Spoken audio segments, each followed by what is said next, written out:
Hey, Night Owls, tonight we're diving into something that's equal parts fascinating and completely unexpected. The origins of coffee. I know what you're thinking. Coffee, right? That magical drink we rely on to turn us from grumpy, barely functional humans into somewhat tolerable beings. But let me tell you, coffee has a much deeper history, and its roots might surprise you. We're talking about a curious shepherd, some hyperactive goats, and a drink that would eventually take over the world. Before we get into it, make sure to hit that like button if you're into weird history. And don't forget to subscribe if you want to keep discovering more bizarre and totally unexpected facts.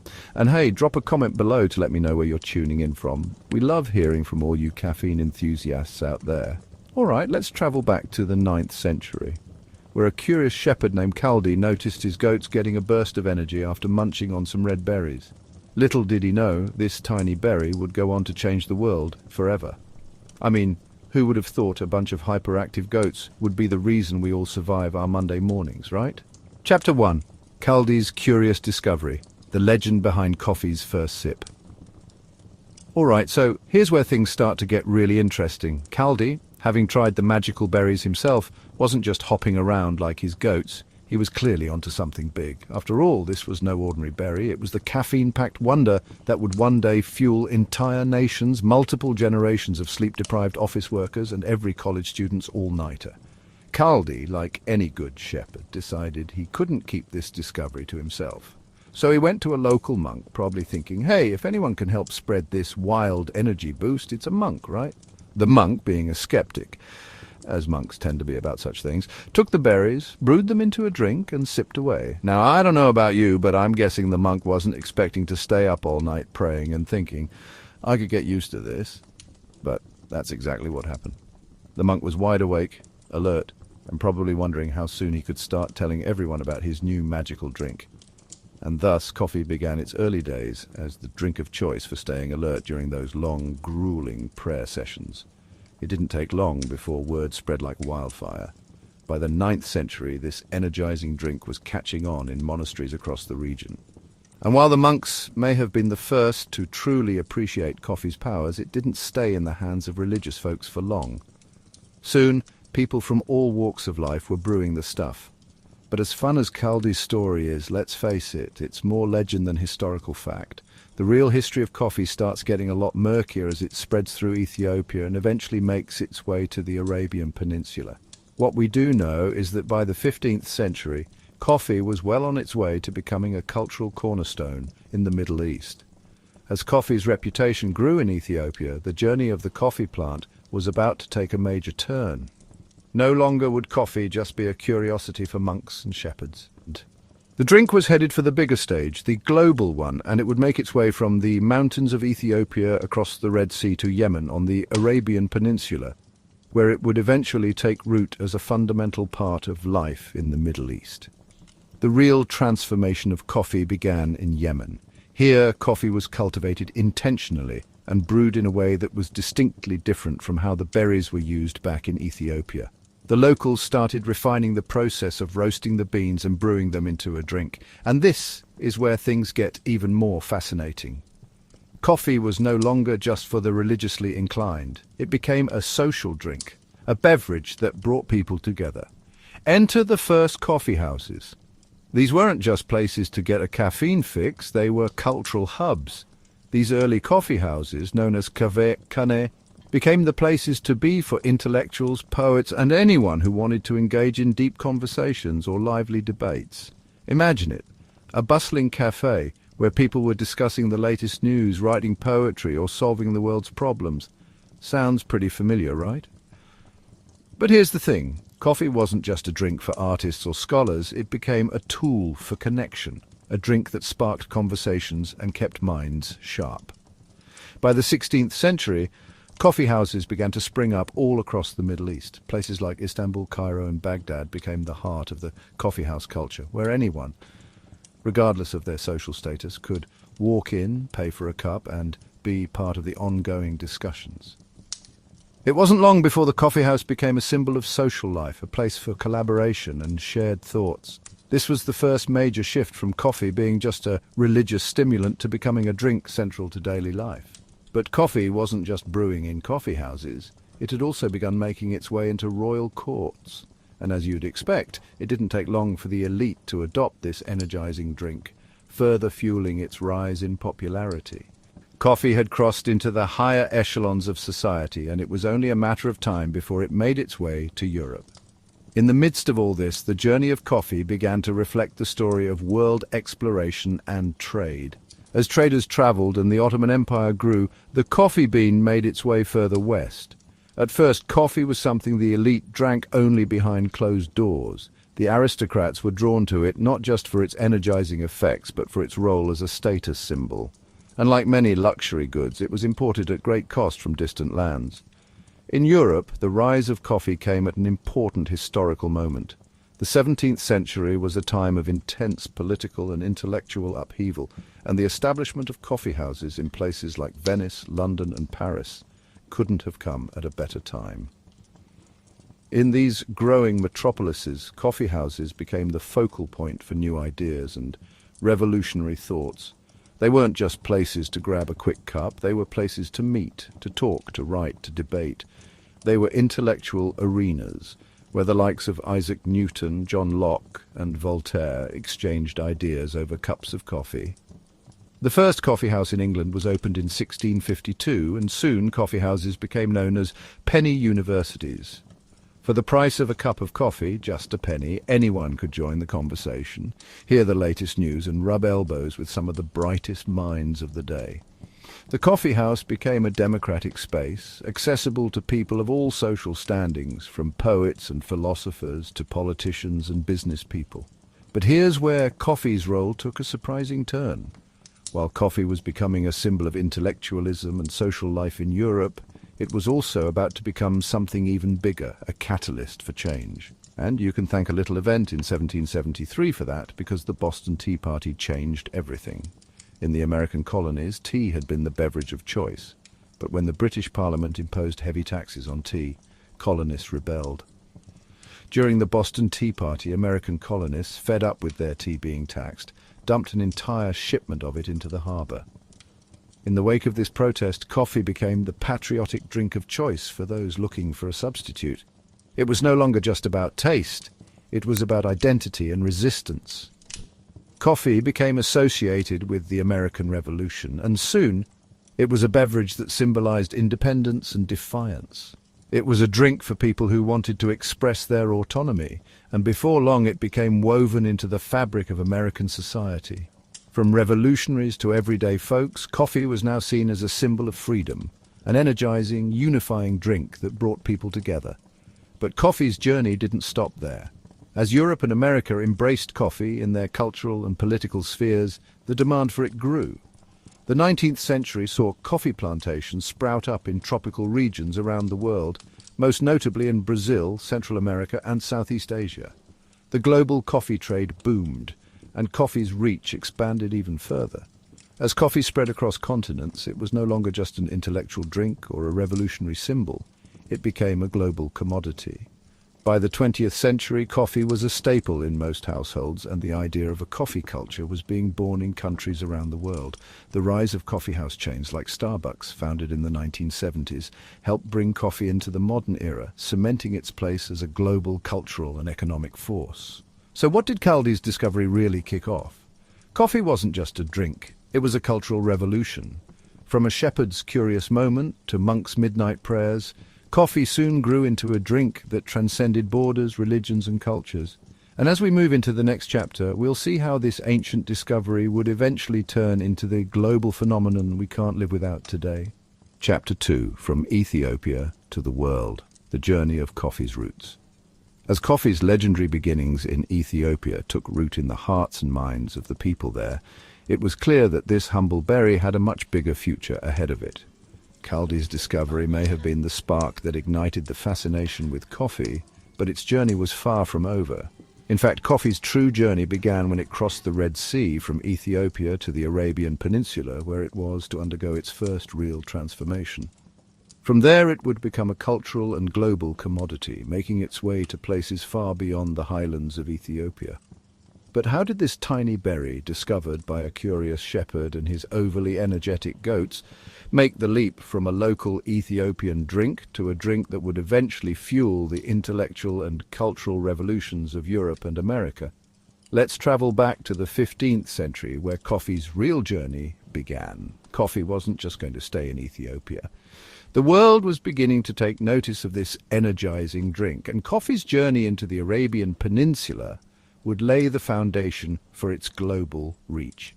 Yemen, located on the southern tip of the Arabian Peninsula, was the first stop on this journey. Coffee had already been consumed in Ethiopia for centuries, but it was in Yemen where the coffee plant was cultivated, refined, and brewed in ways that would set it on its path to global domination. The process of coffee cultivation began in Yemen's fertile highlands. The climate was perfect for growing coffee, and the Yemeni people were quick to recognize the potential of the coffee plant. By the 15th century, coffee was being cultivated intentionally, and its transformation from a wild berry to a brewed drink had begun. The people of Yemen were the first to perfect the art of roasting and grinding the coffee beans to create a drink that could be brewed and enjoyed, a stark departure from the raw berries that Kaldi had once consumed. But it wasn't just the coffee plant that made Yemen the epicenter of coffee's early development. The people of Yemen took coffee beyond just being an energizing drink. They made it a part of their cultural and spiritual life. Coffee was embraced by religious Sufi mystics, who found that the brew helped them stay awake during long nights of prayer and meditation. This use of coffee as a tool for spiritual alertness became a key part of its early identity. It wasn't long before coffee began to spread across the Arabian Peninsula, where it became more than just a drink. It became a cultural experience. In the city of Mecca, the first coffee house, known as a kahve-khaneh, opened its doors to the public. Coffee houses became meeting places for intellectuals, poets, artists, and religious figures. Much like modern-day cafes, these early coffee houses were spaces for discussion, creativity, and socializing. People gathered to share ideas, engage in debates, and even write poetry, all while sipping on the energizing brew that was quickly becoming a cultural staple. The coffee houses of Mecca were places where the intellectual and social elite could exchange ideas in a public setting, but it wasn't just the elite who were enjoying coffee. The drink became increasingly popular among the general public. Coffee houses began to spring up in cities across the Middle East, including Baghdad, Cairo, and Istanbul. These establishments were no longer just for the rich and powerful. They were places for anyone to engage in conversation, share knowledge, or simply enjoy a cup of coffee. As coffee spread through the Middle East, it began to evolve from a spiritual tool into a social one. The drink had transcended its origins as a religious stimulant and become a key part of daily life. People from all walks of life were enjoying coffee, and its social and cultural significance grew exponentially. It wasn't just about staying awake for prayer, it was about the shared experience of drinking coffee together. But as coffee began to gain popularity in the Middle East, the rest of the world was beginning to take notice. European explorers and traders were hearing stories of this magical drink that had the power to keep people awake and alert. The idea of this energizing brew started to spread, and soon coffee's reach began to expand beyond the borders of the Arabian Peninsula. In fact, it didn't take long for the trade of coffee beans to become an established practice. The story of coffee's spread to Europe is a tale of exploration, trade, and culture. By the 16th century, coffee had made its way into Europe, first arriving in Venice in 1615 thanks to merchants who had made the journey from the Middle East. At first, coffee was viewed with suspicion by the Europeans. After all, they had never seen anything quite like it before. But coffee soon began to catch on, and it wasn't long before it became a drink of the elite, a symbol of sophistication and refinement. The first coffee house in Europe opened in Venice in 1645, and coffee houses quickly became the places to be for intellectuals and artists in cities across Europe. However, it wasn't just the aristocracy who were getting in on the coffee craze. In England, coffee houses became popular during the 17th century, where they served as meeting places for people from all walks of life. These establishments were so important that they became known as penny universities, because for the price of a cup of coffee, just a penny, anyone could sit and participate in the conversations taking place. It was in these coffee houses that England's intellectual and political life began to flourish. Philosophers, writers, and politicians gathered to discuss the issues of the day, and many of the ideas that would come to define modern Western thought were born over cups of coffee. Coffee's arrival in Europe was not without its controversies, though. In 1675, King Charles II of England tried to shut down coffee houses, fearing that they were breeding grounds for seditious talk and political unrest. But his efforts were in vain. Coffee houses continued to thrive, and the drink became more than just a symbol of status. It became a symbol of revolution, intellectual discourse, and cultural change. Meanwhile, in the Middle East, coffee had become deeply ingrained in the social fabric. In the Ottoman Empire, coffee became a drink of both the elite and the common people. Coffee houses were places where men gathered to socialize, discuss politics, and enjoy music and poetry. As the Ottoman Empire expanded, coffee became a symbol of the empire itself, linking people together through the shared experience of drinking coffee. As the 17th century progressed, coffee's influence spread further west. The first coffee house in France opened in Paris in 1671, and by the end of the century, coffee had become a staple of French society. Parisian cafes were not just places to drink coffee, they were places to see and be seen. The cafes of Paris became important centers for literature, art, and philosophy, and coffee was the fuel that kept intellectuals and artists awake as they worked late into the night. The journey of coffee from Ethiopia to the Arabian Peninsula and then across Europe was not just about the spread of a beverage. It was about the spread of culture, ideas, and social connection. Coffee had gone from a humble berry discovered by a curious shepherd and his goats to a drink that would fuel the intellectual and cultural revolutions of Europe and America. But coffee's story was far from over. The next chapter in coffee's history would take it to new territories. As European colonial powers expanded across the globe, coffee would find its way into new lands, and its cultivation would grow on an industrial scale. By the 18th century, coffee had become one of the world's most important commodities, and the global trade in coffee beans would change the face of global economics forever. As coffee spread across the world, it became a symbol of global exchange, cultural assimilation, and the interconnectedness of human history. What started as a curious discovery by Caldi and his goats had evolved into a drink that would connect people across time, space, and cultures.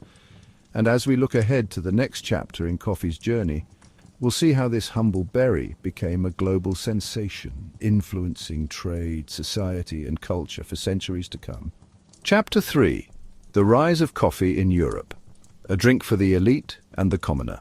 After coffee had crossed the Red Sea from Ethiopia to the Arabian Peninsula and made its home in Yemen, where it was refined and cultivated, it was only a matter of time before the drink spread beyond the Middle East. Coffee had already begun to build its reputation as a drink that could bring people together for intellectual discussion and spiritual reflection. But the next phase of coffee's journey would take it to Europe, where it would experience a cultural revolution that would shape its role for centuries to come. In the 16th century, coffee was introduced to Europe, first arriving in Venice in 1615, thanks to merchants who had been trading with the Levant, the region comprising the Middle East. For a while, coffee was regarded with skepticism in Europe. The drink was unlike anything Europeans had ever encountered before. It was dark, bitter, and powerful. And for a time, it was perceived as a mysterious, exotic beverage that only the wealthy could afford to enjoy. However, once Europeans tasted the coffee and realized its energizing qualities, it quickly caught on as a luxurious, fashionable drink. But coffee wasn't just for the aristocrats. It was in Europe where coffee's role began to shift from being an elite drink to something enjoyed by people of all social classes. This transition was made possible by the rise of coffee houses, which would become hubs of intellectual discussion and cultural exchange across the continent. The first European coffee house opened in Venice in 1645. It wasn't long before coffee houses began to spread throughout Italy and eventually the rest of Europe. In Paris, the first cafe opened in 1671, and soon after, coffee houses began to emerge in Amsterdam, London, and beyond. These early coffee houses were not just places to grab a quick cup of coffee. They were cultural centers where people from all walks of life came together to socialize, debate, and exchange ideas. In London, the first coffee house was opened in 1652 by Pasqua Rosé, a Greek immigrant. Initially, coffee houses were viewed with suspicion by the general public, but they quickly became popular with the city's intellectuals, merchants, and artists. London's coffee houses became known as penny universities because for the price of a cup of coffee, just a penny, you could join the conversation and engage with some of the most influential thinkers and writers of the time. Philosophers, poets and writers like John Locke, Samuel Pepys and Sir Isaac Newton frequented these coffee houses, and some of the most important political and scientific ideas of the time were discussed over cups of coffee. These coffee houses were more than just places to drink. They were places where ideas and movements were born. In England, coffee houses also became centres of political discussion. It wasn't just about talking philosophy or science. People were discussing politics, news and current events. In fact, many historians argue that coffee houses played a key role in the development of British democracy. As people gathered to talk about politics, social issues and the latest news, coffee houses became spaces where the public could engage in debates and express their views. It wasn't just the elite who were involved. Ordinary men and women from all walks of life could walk into a coffee house, sit down and join the conversation. Coffee houses, in essence, democratized intellectual and political life in England. As coffee houses began to spread throughout Europe, they became increasingly important centres for social and intellectual life.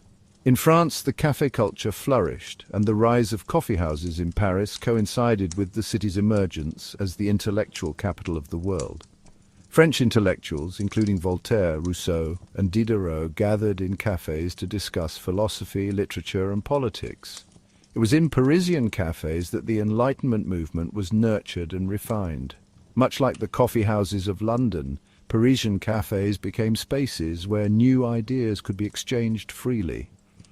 In the 17th and 18th centuries, coffee houses continued to flourish across Europe, and they became integral to the social fabric of the cities where they existed. But it wasn't just the intellectuals who were benefiting from coffee's rise. Coffee was quickly becoming a drink for the masses, and its consumption spread beyond the elite and intellectual circles. By the time the 18th century rolled around, coffee had become a drink that was consumed by people of all social classes. It was still a luxury in some parts of Europe, but it was no longer reserved for the wealthy. Coffee houses had become common gathering places in cities across the continent, and coffee itself had become an essential part of daily life. But coffee's journey didn't stop in Europe. As European colonial powers expanded across the globe, they brought coffee with them. Coffee was cultivated on plantations in tropical regions of the world, including the Caribbean, Central America, and Southeast Asia. The global coffee trade took off, and coffee became one of the world's most valuable commodities. The demand for coffee skyrocketed, and by the 19th century it had become a key part of global trade. However, coffee's expansion was not without its darker side. The establishment of coffee plantations in the colonies relied heavily on the exploitation of enslaved people. In places like Brazil, coffee production became synonymous with slavery, as enslaved Africans were forced to work on coffee plantations under brutal conditions. This dark chapter in coffee's history is a reminder that the global coffee industry was built on the backs of exploited workers, and it serves as a reminder of the ways in which the pursuit of luxury and wealth has historically been tied to the suffering of marginalized groups. Despite its complicated and often painful history, coffee's rise as a global commodity cannot be denied. By the 19th century, coffee had become one of the most consumed beverages in the world. The global demand for coffee was immense, and the development of new brewing technologies helped coffee reach new audiences. The invention of the coffee filter in the early 20th century, for example, allowed coffee to be brewed more easily and efficiently, making it even more accessible to the masses. The industrialization of coffee production in the 19th century also led to the development of instant coffee, which revolutionized the way people consumed coffee. Instant coffee allowed people to enjoy a quick cup of coffee without the need for brewing or preparation, making it more convenient than ever before. Instant coffee became especially popular during World War II, when soldiers were given instant coffee as part of their rations. After the war, instant coffee became a staple in households across the world. By the mid-20th century, coffee was no longer just a luxury drink enjoyed by the elite. It had become a global phenomenon, consumed by people from all walks of life. The rise of coffee chains like Starbucks in the 1990s further solidified coffee's status as a ubiquitous part of modern culture. Starbucks, which began as a small coffee shop in Seattle, grew into a global brand with thousands of locations worldwide. The company helped popularize specialty coffee drinks like lattes, cappuccinos, and frappuccinos, bringing coffee culture to a whole new generation of consumers. Today, coffee is more than just a drink. It's a global cultural force. It's a symbol of productivity, creativity, and social connection. Coffee has become a part of daily life for millions of people, and its influence continues to grow as the coffee industry evolves. From the coffee houses of 17th century Europe to the modern coffee chains of today, coffee's journey has been long and eventful, and it's far from over. But let's not forget where it all began. From the highlands of Ethiopia to the coffee houses of the Middle East, coffee's journey is one of cultural exchange, intellectual growth, and yes, even revolution. It's a drink that has shaped history in ways that few others have. And the best part? We're still living through coffee's story today. Whether you're grabbing a quick espresso before work or enjoying a leisurely cup of coffee with friends, you're participating in a centuries-old tradition that began with Kaldi and his curious goats. So, as we move into the next chapter of coffee's journey, let's take a moment to appreciate how far this humble drink has come. From Kaldi's discovery in Ethiopia to the bustling coffee houses of Europe, coffee has transcended its humble beginnings and become a global icon. And as we continue to sip our favorite brews, we can't help but wonder, where will coffee's journey take us next? Chapter 4, Coffee in the Age of Exploration.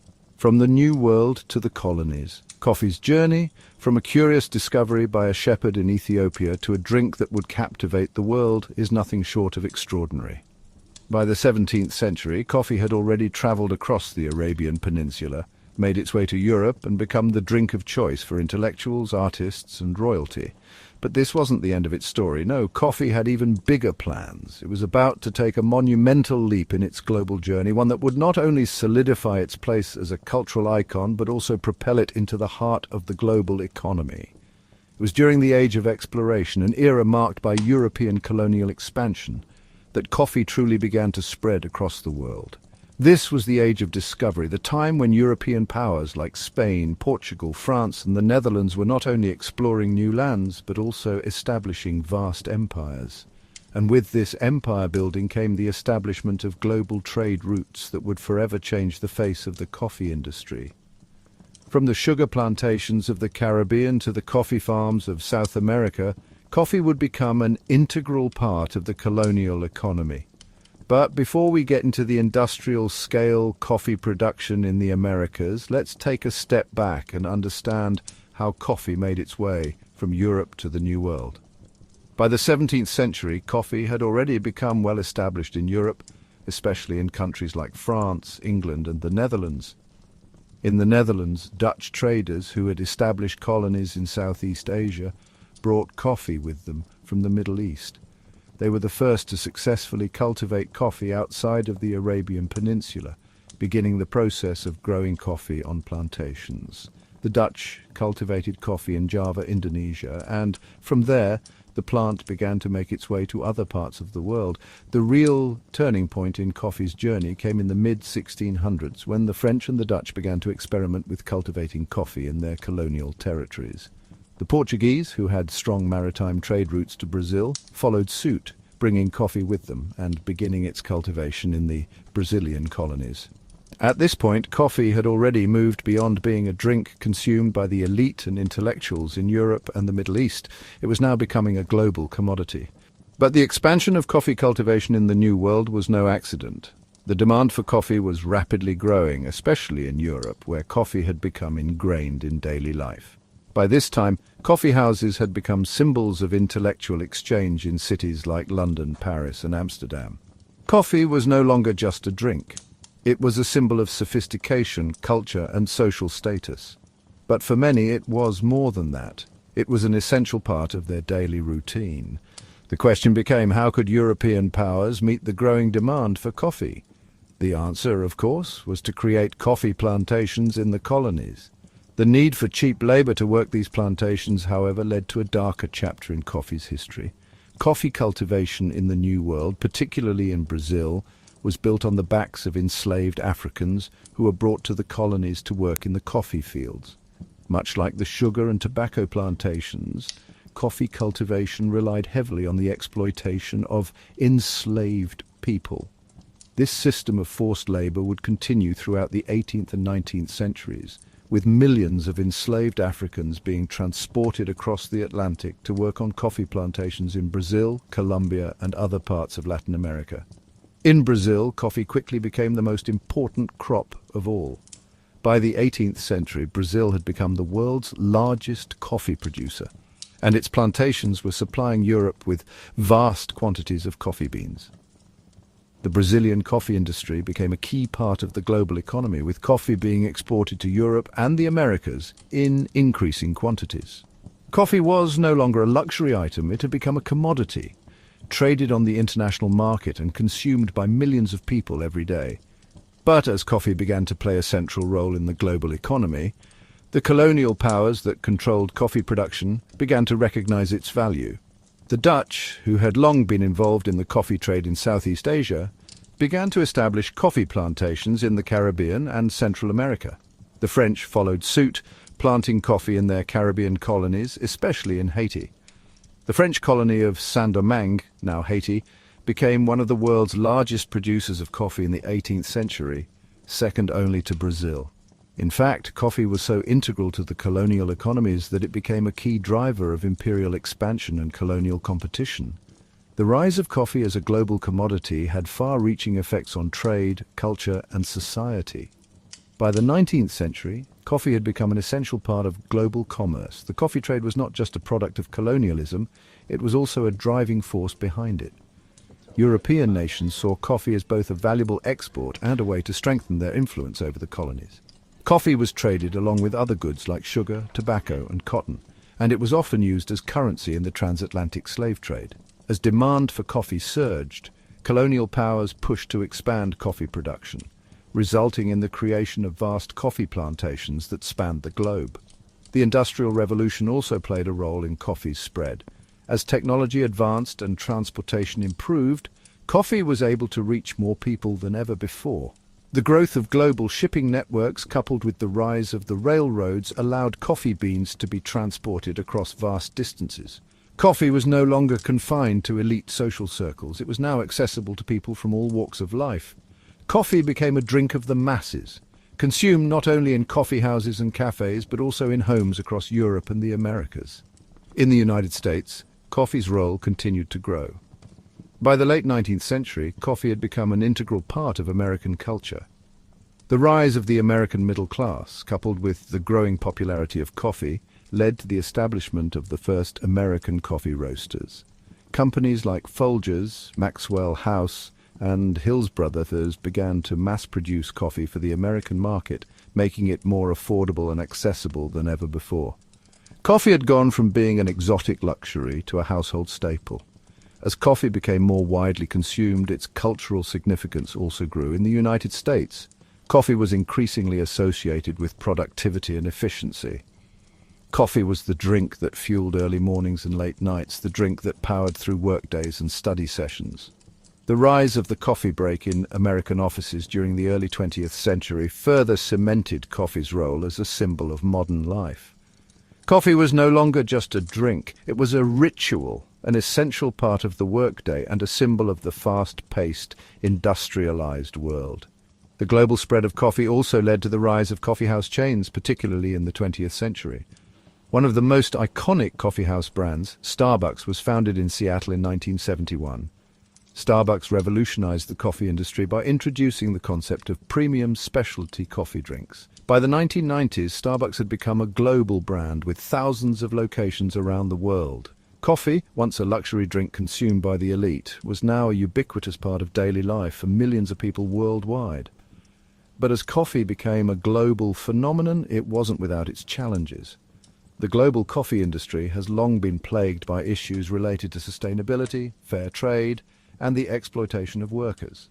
The rise of industrial coffee production has often meant that small-scale coffee farmers are left behind, struggling to make a living from the sale of their beans. The coffee industry is also heavily dependent on climate conditions, with changing weather patterns and environmental degradation posing a threat to coffee production in many regions of the world. Despite these challenges, coffee remains one of the world's most beloved drinks. From the early days of Caldi's discovery to the colonial plantations of Brazil and beyond, coffee has traveled a long way, leaving an indelible mark on global culture and history. Today, coffee is more than just a drink. It is a global cultural force, a symbol of connection, productivity, and innovation. And as the coffee industry continues to evolve, we can only imagine what the future holds for this humble yet extraordinary drink. So, the next time you sip on your favorite brew, take a moment to appreciate the journey that coffee has taken. From Ethiopia's highlands to the bustling coffee houses of Europe and the plantations of the Americas, coffee has become much more than just a drink. It has become a part of the world's cultural and economic fabric, a drink that unites us all through shared rituals, traditions, and conversations. And as coffee continues to shape our lives, it's clear that this drink will always have a place at the table, whether that table is in a cafe in Paris, a boardroom in New York, or your own kitchen at home. Chapter 5: The Coffee House Revolution, Birth of Coffee as a Social Center. As coffee made its way across the globe, from the highlands of Ethiopia to the coffee plantations of the New World, one of the most profound shifts in its journey happened when it reached Europe. While the drink had already been adopted by the elite and intellectuals in the Middle East, Europe was about to give coffee a new identity. The coffee house, a central feature of European cities from London to Paris, would redefine coffee's role in society. The coffee house revolution would transform the drink into more than just a stimulant. It would become a symbol of social interaction, intellectual discourse, and cultural exchange. It wasn't just the drink itself that had an impact, it was the space where people gathered over a cup of coffee, where ideas flourished, and where some of the world's most revolutionary ideas were born. This chapter dives into how coffee houses began to shape society and culture in Europe and beyond. By the 16th century, coffee had found its way to Venice, marking the first European introduction to the drink. From there, it spread to other parts of Europe, reaching places like Paris, Amsterdam, and London. But it was not until the mid-17th century that coffee houses really began to take hold. In England, the first coffee house opened in 1652, and within a few decades, coffee houses were springing up all over London. These weren't just places to grab a quick cup of coffee, they were intellectual hubs, where people from all walks of life came together to discuss politics, literature, philosophy, and the latest news. The coffee house in England became so much more than a mere gathering place. It became a centre for the exchange of ideas. People from all social classes, merchants, scholars, artists, and even politicians gathered in these spaces, fostering a culture of debate and discussion. Coffee houses quickly became known as penny universities, a term coined because for just the price of a cup of coffee, a mere penny, you could join in the conversations happening around you. The concept was revolutionary. Coffee houses democratized intellectual life, making it accessible to anyone who could afford the price of a cup of coffee. It was in these coffee houses that some of the greatest minds of the time gathered. Philosophers like John Locke and Isaac Newton could be found sipping their coffee and engaging in deep discussions about the nature of knowledge, society, and governance. These conversations weren't limited to abstract concepts, they were deeply political as well. Coffee houses became central locations for the exchange of political ideas, and they played a critical role in shaping the political climate of England, especially during the tumultuous 17th century. The English Civil War, 1642 to 1651, a conflict between the monarchy and Parliament, was a time of intense political debate. During this period, coffee houses became breeding grounds for political activism. These public spaces allowed for the free exchange of ideas that helped shape the direction of the country. For example, it is said that the ideas that led to the formation of the Whig and Tory political parties were first discussed over cups of coffee in London's coffee houses. The coffee house environment encouraged people to speak freely, to engage with others, and to consider alternative perspectives, something that was often forbidden in the more rigid and hierarchical structures of courtly life. The importance of the coffee house in shaping political discourse in England cannot be overstated. For the first time in history, ordinary people could engage with politicians, writers, and intellectuals in a public setting, discuss the issues of the day, and influence the political landscape. Coffee houses were central to the development of public opinion, a precursor to modern political campaigns and media outlets. Meanwhile, across the Channel in France, coffee houses began to play an equally important role in shaping society. Paris, the intellectual and cultural capital of Europe, was home to a growing café culture that became synonymous with the Enlightenment. As coffee houses began to spring up throughout the city, they became the meeting places for French philosophers, writers, and political thinkers. Figures like Voltaire, Rousseau, and Diderot were regulars at the cafés of Paris, engaging in discussions about reason, liberty, and the rights of man. The coffee house, much like in England, became the site of intellectual exchange and revolution. In France, the influence of coffee houses extended beyond intellectual debate. During the French Revolution, the coffee house became an important site for the revolutionary spirit. The cafés of Paris were where the ideals of liberté, égalité, fraternité, liberty, equality, fraternity, were discussed and developed. Coffee houses were not just places for philosophical conversation, they were places where political revolutions were birthed. The role that coffee houses played in the Enlightenment and the French Revolution cemented coffee's status as a symbol of intellectualism, political activism, and social change. But the coffeehouse revolution was not limited to England and France. Across Europe, coffee houses began to play a central role in the development of modern intellectual and political life. In Amsterdam, coffee houses became important sites for the exchange of scientific ideas. The Netherlands was at the forefront of the scientific revolution, and coffee houses were where scientists, astronomers and mathematicians gathered to discuss the latest discoveries. The Dutch coffee houses were crucial to the development of early modern science, helping to foster collaboration and debate among some of the greatest scientific minds of the time. Even in places like Vienna and Prague, coffee houses played a significant role in shaping European culture.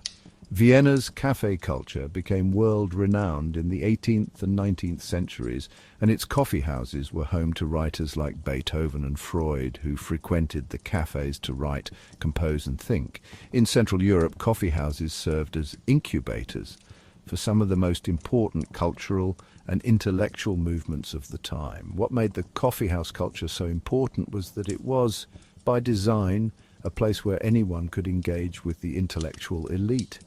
This was a radical shift in social norms. No longer did one need to belong to the aristocracy or clergy to engage with the ideas shaping society. Coffee houses democratized intellectual exchange, making it accessible to all who could afford the price of a cup of coffee. In a way, the coffee house was the birthplace of modern democratic thought, where people from all walks of life could meet, discuss, and challenge the status quo. By the 18th century, coffee houses had become central to the cultural life of Europe. They were more than just places to get a caffeine fix.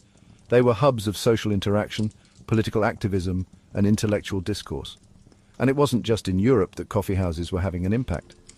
As the coffeehouse revolution spread to the Americas, the influence of coffee began to take on new significance.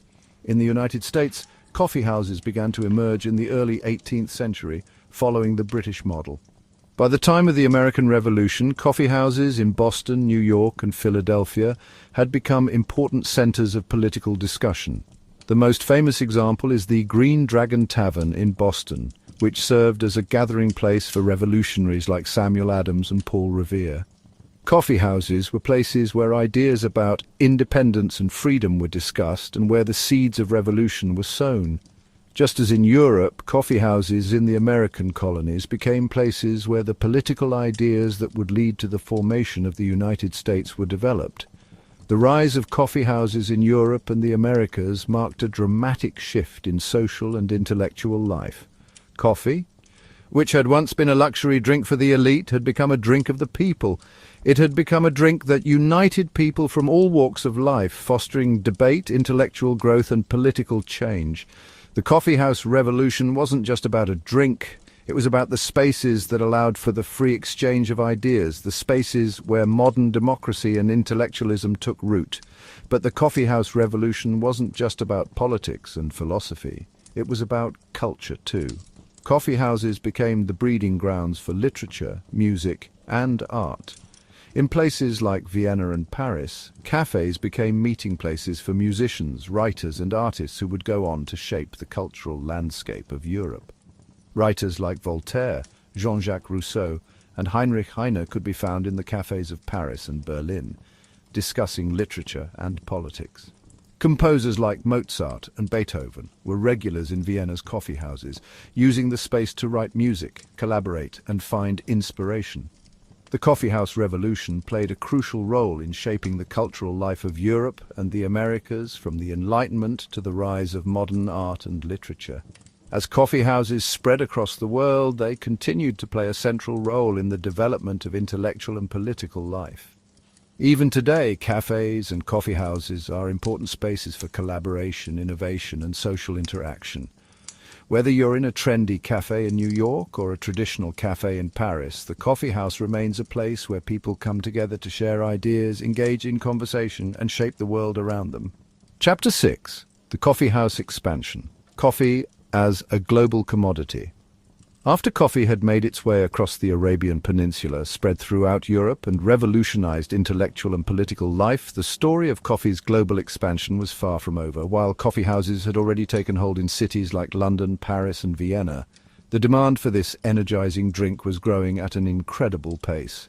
And as European colonial powers expanded their reach around the world, coffee was becoming a critical economic commodity that would shape global trade, colonial policies, and the lives of millions of people. By the late 17th and early 18th centuries, coffee was rapidly transforming from an exotic drink for the elite to an everyday necessity.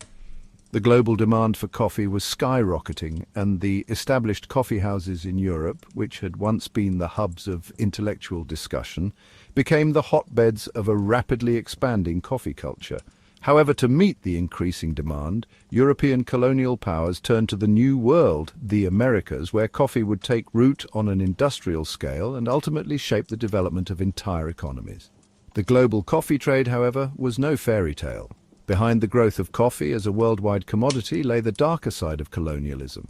As European powers scrambled to establish coffee plantations in the New World, they relied heavily on the exploitation of enslaved peoples from Africa. This chapter will explore how the expansion of coffee plantations and the ensuing coffee trade affected global economies, the political landscape, and the lives of countless individuals, from the plantation owners to the workers who toiled in the fields. In the 17th and 18th centuries, European colonial powers were competing to dominate the coffee market, and their methods were as ruthless as they were efficient. The French, Dutch, Portuguese and Spanish were all vying for control of the coffee trade, and they quickly realized that the best way to meet the growing demand was to set up coffee plantations in tropical regions of the Americas, particularly in Brazil, the Caribbean and Central America. Brazil would become the most important player in the global coffee trade, and its coffee industry remains a giant in today's coffee market. The story of coffee's rise in Brazil is one of both ambition and tragedy. The Portuguese, who had established their colony in Brazil in the 16th century, began experimenting with the cultivation of coffee in the early 18th century. They found that the Brazilian climate, with its tropical conditions, was perfect for coffee production. By the mid-1700s, coffee had become the most important crop in Brazil, surpassing sugar in terms of economic importance. But the rise of coffee in Brazil was built on the back of slavery. The expansion of coffee plantations required a massive labor force, and European colonial powers turned to enslaved Africans to work the fields. The transatlantic slave trade, which had already been supplying labor for sugar plantations in the Caribbean and cotton fields in the southern United States, began supplying workers for Brazil's coffee plantations. By the early 19th century, millions of enslaved Africans were forced to work on coffee plantations in Brazil, where they endured brutal conditions and made little to no profit from their labor. The use of enslaved labor was not confined to Brazil. Coffee plantations were also established in the Caribbean, where enslaved people were forced to work the land for European plantation owners. In Saint-Domingue, now Haiti, which was a French colony, coffee became the primary cash crop, and by the late 18th century, the colony was the world's leading exporter of coffee. Like in Brazil, the coffee trade in the Caribbean was also heavily dependent on slavery. The brutality of the plantation system in Saint-Domingue would eventually lead to the Haitian Revolution, 1791 to 1804, one of the first successful slave uprisings in history, and a major turning point in the global struggle against slavery. Coffee's role in the development of the Atlantic economy was undeniable. The establishment of coffee plantations in the Americas fueled the rise of global trade networks that connected Europe, Africa, and the Americas. Coffee was a major export for European colonial powers, and its production was tied to the economies of countries like Portugal, France, and Spain. The global coffee trade became one of the most valuable industries in the 18th and 19th centuries, and the demand for coffee was so great that it shaped the economies of entire regions. The 18th century was not only a time of colonial expansion, it was also a period of rapid industrialization in Europe. The Industrial Revolution, which began in Britain in the late 1700s, brought about tremendous changes in the way goods were produced and consumed. As factories sprang up and mass production took hold, the demand for coffee grew in tandem with the rise of industrial workforces. Coffee became more than just a luxury drink for the rich. It was now a vital component of the daily lives of the working class, especially in industrialized cities. Coffee was the drink of choice for factory workers, laborers, and anyone working long hours in the new industrial economy. The rise of coffee in this context was fueled by its ability to provide energy and focus during long and grueling work shifts. For many people working in factories, coffee was a source of both comfort and survival, helping them stay alert and focused on their tasks. Coffee houses, which had once been the meeting places for intellectuals and artists, became the gathering spots for industrial workers in cities like London, Manchester, and Paris. These coffee houses were no longer just places for lively debates and discussions. They were places where people gathered to escape the hardships of their work lives and find camaraderie. Coffee, once a drink for the elite, had become a drink for the masses, a symbol of the working class life that was taking shape during the Industrial Revolution. In addition to becoming a drink for the working class, coffee's growing popularity also fueled the development of the global coffee industry. The Industrial Revolution led to the development of new technologies for processing and brewing coffee, which made it even more accessible to people around the world. The invention of the coffee filter in the 19th century, for example, made brewing coffee easier and more efficient, and it helped the drink become an integral part of daily life in homes and offices. By the late 19th century, instant coffee was developed, making it even easier to enjoy a cup of coffee without the need for a complex brewing process.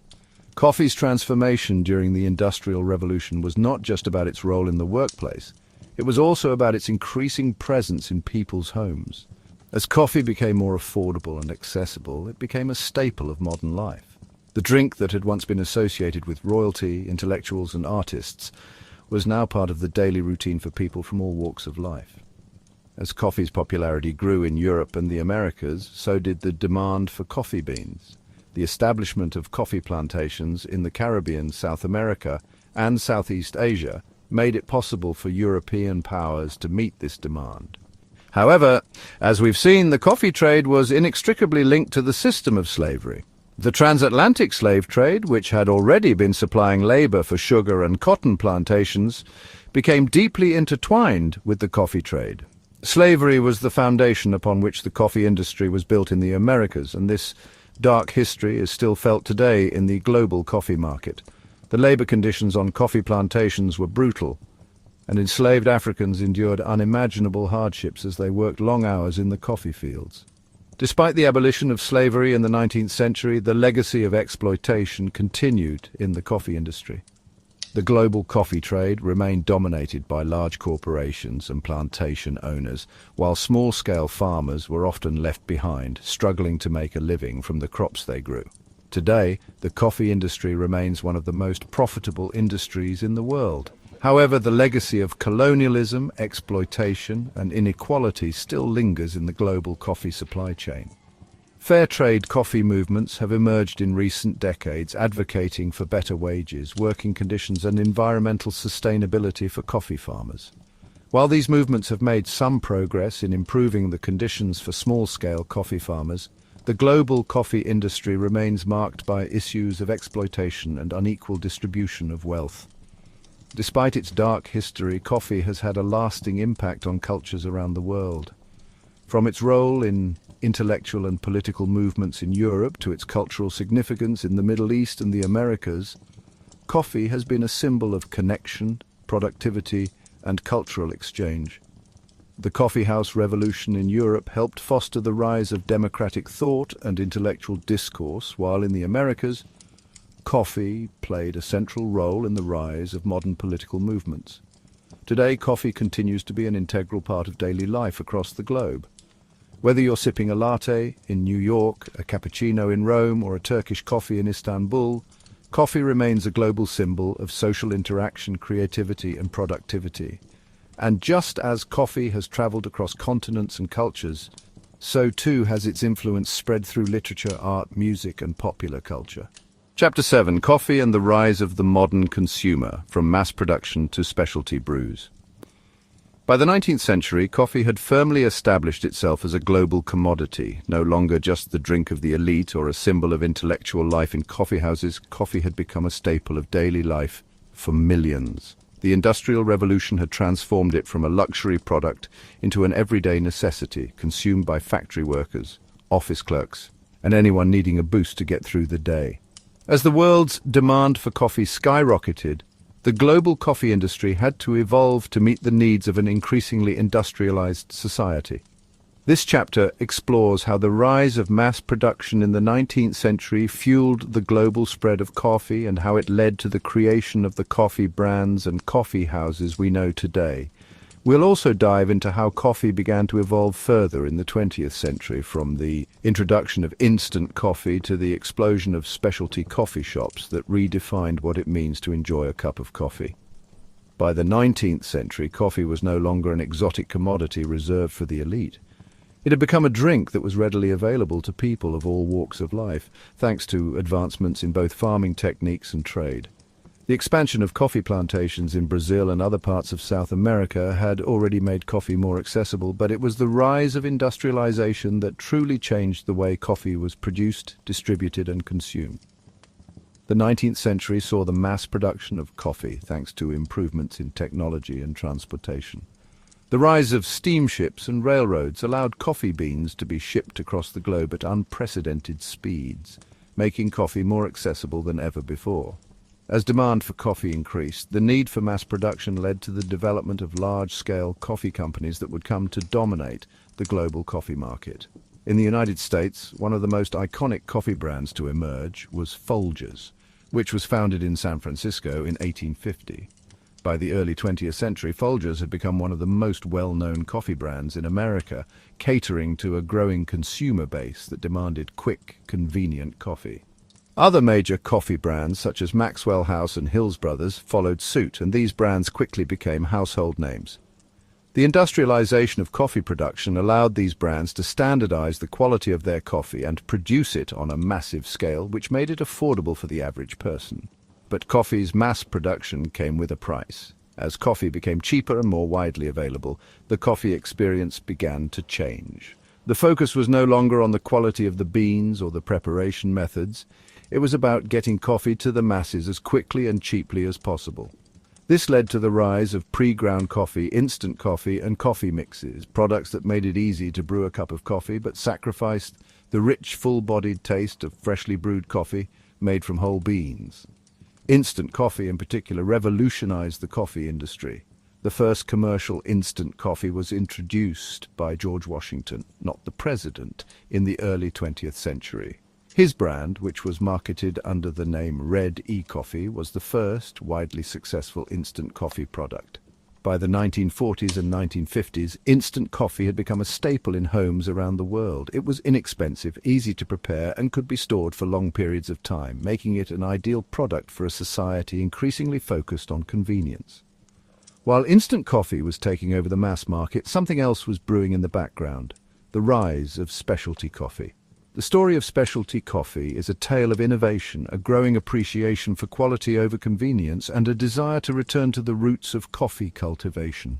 By the mid-20th century, a small but growing number of coffee aficionados began to seek out higher quality coffee beans. These consumers were tired of the standardized, mass-produced coffee that had become so prevalent in society. They were looking for a more refined, flavorful experience. This shift toward quality marked the beginning of the specialty coffee movement, which would come to dominate the coffee culture in the late 20th and early 21st centuries. One of the earliest pioneers of specialty coffee was Alfred Peet, a Dutch immigrant who moved to the United States in the 1950s. Peet opened a coffee roastery in Berkeley, California in 1966 and began sourcing high-quality beans from around the world. Unlike the mass-produced coffee of the time, Peet's coffee was roasted in small batches with a focus on quality and flavor. He also introduced the concept of dark roasted coffee to the American market, which would later become the hallmark of the specialty coffee movement. Peet's coffee and tea became popular in the Bay Area and soon caught the attention of a group of young coffee enthusiasts who had a vision of creating a coffee shop that would sell high-quality, freshly brewed coffee. This group of entrepreneurs would eventually go on to found Starbucks in 1971, starting in Seattle's Pike Place market. Starbucks, which initially sold only high-quality coffee beans and equipment for home brewing, would later transform the coffee industry when it began serving freshly brewed coffee in a cafe setting in the 1980s. The company revolutionized the coffeehouse experience, making it a cultural destination for consumers who wanted more than just a quick caffeine fix. Starbucks wasn't the only coffee company to embrace the specialty coffee movement. In the 1980s and 1990s, a number of smaller, independent coffee houses began to emerge, each focused on providing high-quality, freshly brewed coffee. These coffee shops began to offer a variety of brewing methods, from pour-over coffee to espresso drinks, and they emphasized the importance of sourcing beans from fair trade or direct relationships with farmers. This movement was driven by a growing awareness of the environmental and social impacts of coffee production and a desire to make coffee more sustainable and equitable. Specialty coffee roasters such as Stumptown Coffee Roasters, Intelligentsia and Blue Bottle Coffee began to gain recognition for their commitment to quality, sustainability and innovation. These companies focused on sourcing beans directly from farmers, ensuring that they paid fair prices for the beans and worked to improve the livelihoods of the growers. They also embraced transparency in the supply chain, educating consumers about where their coffee came from and the impact of their purchase on the communities that grew the coffee. By the early 21st century, specialty coffee had moved from a niche market to a global phenomenon. Consumers in developed countries were increasingly willing to pay a premium for high-quality, ethically sourced coffee, and the demand for specialty coffee began to rise. The advent of artisanal coffee brewing methods such as pour-over, siphon brewing and cold brew further fueled the popularity of specialty coffee and created a culture around coffee as an experience rather than just a beverage. Today, coffee is more than just a drink. It's a global cultural force. The coffee industry is worth billions of dollars and supports millions of jobs worldwide. Coffee is grown in more than 70 countries, with the largest producers being Brazil, Vietnam and Colombia. The rise of coffee consumption in countries like China and India has further fueled the global demand for coffee, making it one of the most consumed beverages in the world. The specialty coffee movement has played a significant role in this transformation, and it has brought about a number of important changes in the way coffee is consumed, sourced, and enjoyed. Coffee houses, once a place for intellectuals and revolutionaries, are now gathering spots for people from all walks of life. The Starbucks model of the modern coffee house, with its comfortable ambience and range of drinks, has spread around the world. But in addition to the large chains, independent coffee houses continue to thrive, offering unique coffee experiences and building connections with consumers who care about quality and sustainability. The modern coffee culture is a blend of convenience, quality, and social interaction. Coffee is no longer just a drink, it's an experience. Whether you're grabbing a quick espresso on your way to work, sitting down for a leisurely cappuccino with friends, or savoring a pour-over at a specialty cafe, coffee is a central part of daily life for millions of people around the world. And as the coffee industry continues to grow and evolve, it will likely remain at the heart of our social and cultural interactions for years to come. Chapter 8. Coffee in the Modern World, Globalization and the Specialty Coffee Revolution. By the time coffee had reached the late 20th and early 21st centuries, it had become so much more than just a drink. It was a commodity, a cultural symbol, and a global industry worth billions. From the rise of mass production during the Industrial Revolution to the birth of the specialty coffee movement, coffee had undergone a profound transformation. Yet the story of coffee in the modern world is still unfolding as global demand continues to grow and new trends in coffee consumption emerge. Today, coffee is enjoyed by millions of people around the world, from the bustling coffeehouses of New York to the street-side vendors of Jakarta and everything in between. But as the global coffee industry has evolved, it has also faced numerous challenges, from environmental concerns and fair trade issues to changes in consumer tastes and technological innovations. In the early 21st century, coffee's role in society has taken on new meanings. Coffee is no longer just a drink that powers the workday or provides comfort in a cafe. It has become a global commodity that intertwines with issues of social justice, sustainability, and economic development. With global consumption continuing to rise, coffee has become an integral part of our social fabric, shaping everything from international trade to local business practices. The globalization of coffee has transformed it from a once regional product into a worldwide industry. And with that transformation has come the rise of large multinational coffee companies. Brands like Starbucks, Dunkin' Donuts and Tim Hortons have spread their presence across the globe, helping to spread the coffee culture to millions of consumers in dozens of countries. Starbucks in particular has become synonymous with the modern coffee house, offering a uniform experience regardless of where in the world you are. In cities from Tokyo to Toronto, coffee drinkers can step into a Starbucks and order the same latte or cappuccino made with the same blend of coffee beans and the same methods of preparation. Yet, as these multinational corporations have grown, they have faced increasing competition from smaller, independent coffee roasters and cafes that are committed to the principles of the specialty coffee movement. The rise of independent coffee houses, coffee roasters, and third-wave coffee culture has brought with it a focus on high-quality, ethically sourced beans, sustainable farming practices, and transparency in the supply chain. The specialty coffee revolution, which started with pioneers like Alfred Peet and the founders of Starbucks, has evolved into a movement that is reshaping how people think about coffee. No longer is coffee just a drink to be consumed mindlessly. It has become an experience that emphasizes quality craftsmanship and sustainability. Consumers today are more conscious than ever about where their coffee comes from and how it is produced. The rise of the third-wave coffee movement, which emphasizes a deeper understanding of the coffee production process from farm to cup, has revolutionized the way people perceive coffee. Specialty coffee shops now offer single-origin coffees, hand-poured brews, and a variety of brewing methods that highlight the unique flavors of different coffee beans. The focus is on quality, traceability, and the impact of coffee cultivation on the environment and the communities that grow it. For many coffee drinkers, choosing specialty coffee means choosing sustainability and ethical sourcing. Fair trade certification and direct trade practices have become increasingly important to consumers who want to ensure that the farmers who grow their coffee are paid fairly for their labor. Organizations like Fair Trade International and the Specialty Coffee Association have worked to establish standards for ethical coffee production, ensuring that farmers receive a living wage and that coffee cultivation does not come at the expense of the environment. Direct trade relationships, in which roasters work directly with farmers to establish fair prices and sustainable farming practices, have become increasingly popular among independent coffee companies. These efforts to promote ethical sourcing are crucial as the coffee industry faces ongoing challenges related to climate change and the economic pressures of large-scale production. The impact of coffee on the global economy cannot be overstated. Coffee is the second most traded commodity in the world after oil, and it is grown in more than 70 countries, with the largest producers being Brazil, Vietnam, and Colombia.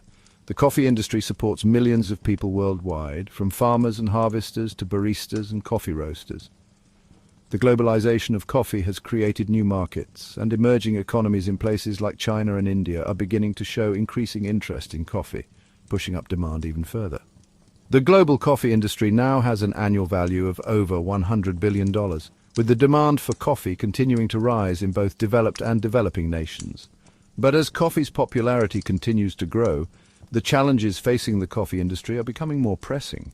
Climate change is having a significant impact on coffee production, particularly in the regions where coffee is traditionally grown, such as Central and South America. Rising temperatures, unpredictable rainfall, and the spread of coffee diseases like leaf rust are threatening the future of coffee cultivation. In some regions, farmers are being forced to move their crops to higher altitudes or seek new methods of farming to cope with changing weather patterns. This has led to increased competition for land, and in some areas, farmers are abandoning coffee cultivation altogether in favor of more resilient crops. These challenges threaten not only the livelihoods of coffee farmers, but also the stability of the global coffee market. Another challenge facing the coffee industry is the ongoing issue of low wages for farmers and workers in coffee-producing countries. Despite the rise of fair trade certification and direct trade relationships, many coffee farmers are still struggling to make a living from their crops. The price of coffee beans is volatile, and when it drops, it can have devastating effects on farmers who rely on coffee as their primary source of income. In countries like Brazil, Colombia, and Ethiopia, coffee farmers face significant challenges in terms of low prices, poor infrastructure, and limited access to markets. These issues have led to calls for greater investment in the coffee industry, both to support farmers and to ensure that coffee production remains sustainable in the long term. The growth of specialty coffee has also led to a shift in consumer behavior. Today's coffee drinkers are no longer content with the instant coffee or mass-produced brews of the past. Instead, they want high-quality, handcrafted coffee that reflects the unique characteristics of the beans. This shift has created a thriving market for single-origin coffee, cold brew, nitro coffee, and other innovative coffee beverages. Coffee shops have become cultural hubs where consumers gather not only to enjoy a cup of coffee, but also to experience the ritual of brewing, learn about the origins of their coffee, and engage in conversations about sustainability, fair trade, and coffee culture. Coffee, once a simple commodity, has become a symbol of global exchange, economic opportunity, and cultural connection.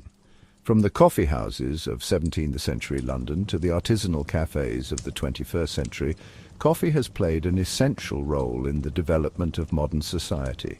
It has shaped social norms, fueled intellectual movements, and provided a common ground for people from all walks of life to come together. Today, coffee is not just a drink. It is a cultural icon, a catalyst for conversation, and a global commodity that connects people across borders and cultures. As the global coffee industry continues to evolve, we can only imagine where the future of coffee will take us. Will it continue to grow in new markets? Will it overcome the challenges posed by climate change and economic inequality? What new brewing techniques and coffee trends will emerge? One thing is certain. Coffee will remain at the heart of modern life, continuing to fuel conversations, inspire creativity, and connect people around the world. Chapter 9: The Global Coffee Craze, From Revolution to Convenience. By the time the 20th century rolled around, coffee had undergone a dramatic transformation. What began as a mystical, exotic drink consumed by intellectuals and elite circles in the Middle East had become a global commodity, widely available and consumed in almost every corner of the world. From the bustling streets of Paris to the thriving coffee houses of New York, coffee was no longer a luxury. It was a staple of modern life. But as coffee's global popularity grew, so did the evolution of its role in society. The question wasn't just about how coffee was consumed. It was about how it would continue to evolve and adapt in a world that was becoming more connected, more fast-paced, and more consumer-driven. By the mid-20th century, the coffee industry had become a major player in the global economy. It was no longer just a drink for the elite or intellectuals. It was now a beverage for the masses, consumed by millions around the world in countless forms, whether in a bustling cafe, a drive-through window, or in the comfort of a home. The development of mass-market coffee products, including instant coffee, instant espresso, and pre-ground coffee, helped fuel the rise of coffee consumption across the globe. Coffee was everywhere, and it was easy to find, easy to drink, and increasingly affordable.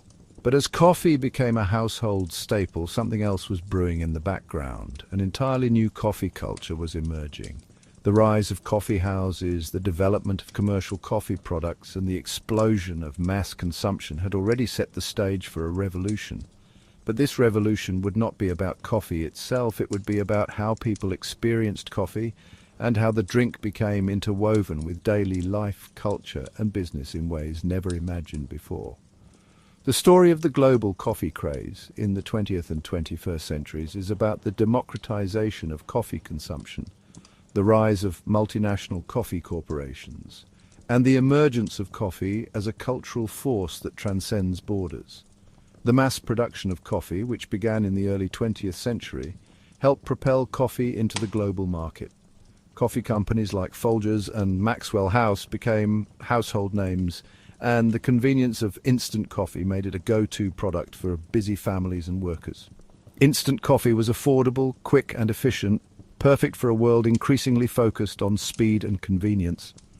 World War II played a major role in the popularity of instant coffee. As soldiers were sent overseas, instant coffee was included in their rations as a quick and easily transportable source of caffeine.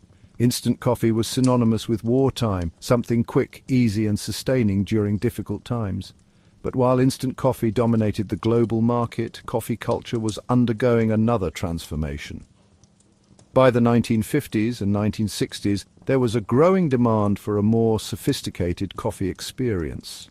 This shift began with the rise of espresso machines in European cafes and the growing popularity of espresso-based drinks such as cappuccinos and lattes. In places like Italy, coffee was not just a drink, it was a ritual, a moment of pause during the day. This European coffee culture, centered around the art of espresso and the cafe experience, began to make its way to the United States and beyond. As the 1970s approached, American coffee culture was starting to undergo its own transformation. By this time, the United States had already been exposed to a variety of coffee styles, and the demand for something more than the instant coffee of the post-war era was beginning to take hold. The rise of gourmet coffee was on the horizon. As coffee drinkers began to turn their attention toward quality rather than just convenience, coffee roasters, often small-scale and independent, started to gain traction. It wasn't just about coffee as a commodity anymore, it was about coffee as a craft. Enter the iconic rise of Starbucks. What began as a modest coffee bean store in Seattle in 1971 would, in just a couple of decades, become a household name and a global powerhouse. Founded by three friends, Gordon Booker, Jerry Baldwin, and Zev Siegel, Starbucks originally sold high-quality coffee beans and equipment to brew coffee at home. However, in the 1980s, Howard Schultz, who had joined Starbucks in 1982, saw the potential to revolutionize the coffee experience by serving espresso drinks in a cafe-style setting. Schultz's vision for Starbucks was to create a space where people could not only enjoy quality coffee but also experience a sense of community. It was an instant hit, and by the mid-1990s, Starbucks had exploded across the United States and beyond, bringing espresso-based drinks and the coffeehouse culture to millions of people. Starbucks' success was not just about coffee, it was about the experience of drinking coffee. The company created an atmosphere that was warm, inviting, and centered on social interaction. The Starbucks third place, a space between home and work where people could relax, meet and enjoy their drinks, became an integral part of coffee culture. The rise of the coffee house, with its signature lattes, frappuccinos and cozy atmosphere, marked a turning point in how people viewed coffee. No longer just a beverage, coffee had become an experience. The concept of the cafe as a third place made coffee a cultural phenomenon, a drink that wasn't just consumed for its caffeine content, but savored for its ritual and its ability to bring people together. In the wake of Starbucks' success, other coffee chains, including Dunkin' Donuts and Tim Hortons, followed suit, expanding their menus to include coffee drinks and creating their own versions of the coffeehouse experience. These chains capitalized on the growing demand for specialty coffee drinks, offering a wide range of options that catered to both convenience and quality. Tim Hortons, which started as a donut shop in Canada, became one of the most prominent players in the North American coffee market, focusing on affordable coffee with a sense of community. Dunkin' Donuts, which began in the 1950s, also leaned into the coffee craze, positioning itself as a fast, affordable option for consumers looking for a quick cup of coffee and a snack. However, while these larger chains were changing the landscape of coffee consumption, the specialty coffee movement was continuing to grow in the background, with small roasters and independent coffee houses continuing to offer a more personalized and refined coffee experience. The rise of independent coffee roasters such as Stumptown Coffee Roasters, Intelligentsia, and Blue Bottle Coffee in the 2000s reflected a growing desire for high-quality, ethically sourced coffee. These companies focused on sourcing beans directly from farmers, paying them a premium for their beans, and promoting transparency in the coffee supply chain. The idea of specialty coffee was evolving beyond just taste. It was about sustainability, fair trade, and a deep connection to the origins of the coffee itself. In addition to these changes, the 21st century saw an explosion of new coffee trends. The rise of cold brew coffee, nitro coffee, and single origin brews reflected a shift in consumer tastes toward experimentation and variety. Coffee was no longer just a drink to wake you up in the morning. It had become a part of the social fabric, a beverage that could be customized, savored, and celebrated. The rise of apps that allow customers to order their coffee ahead of time and the growth of delivery services such as Uber Eats and DoorDash have further integrated coffee into daily routines, allowing people to enjoy their favorite brews no matter where they are. As the global demand for coffee continues to grow, coffee production is facing significant challenges. Climate change, fluctuating prices, and labor issues continue to threaten the coffee industry, particularly for small-scale farmers. But despite these challenges, the global coffee market remains one of the most important industries in the world, and coffee continues to evolve with the times.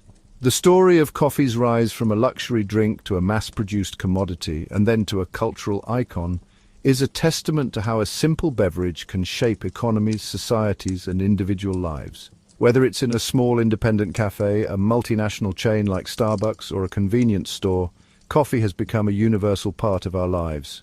Looking ahead, it's clear that coffee will continue to play a central role in modern society, bridging the gap between cultures, providing comfort and fueling both our bodies and our conversations.